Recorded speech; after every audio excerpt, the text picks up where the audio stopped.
Okay, today we're going to show you old Hollywood style. We happen to be showing you on shorter hair. For shorter hair, any hair under the occipital bone, you'll just want to curl under just to make it invisible and not too short. I'm going to find the part here. It'll be a deeper part, the middle of her eyebrow.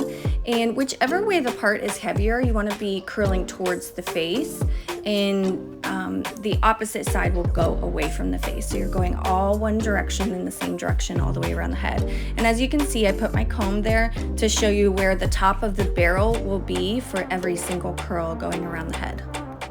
Just remember throughout this style to keep the top of the curl the same all throughout the head, and that will help you with that old Hollywood finger wave soft style.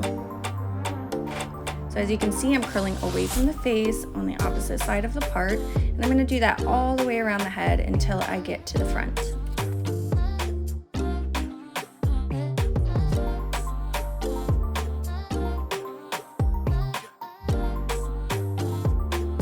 You'll notice I keep tapping the barrel, and that is to see if the hair is warm enough, creating a long-lasting result.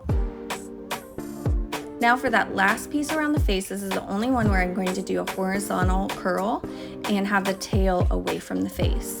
This will create that old Hollywood, really romantic piece in the front.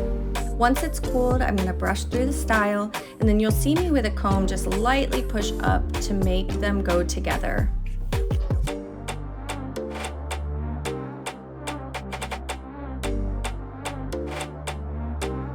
You'll notice with that piece around her face, I'm going to take a couple subsections and do a light patting at the root, just give a light tease, and that'll give that lift. You can also add a little texture spray if you'd like, but this look typically has a more dramatic part and lifts up around the face.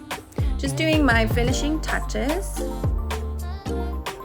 And if you'd like, you can take the ends all together and do a light curl under, and that'll give you even more of that dramatic effect.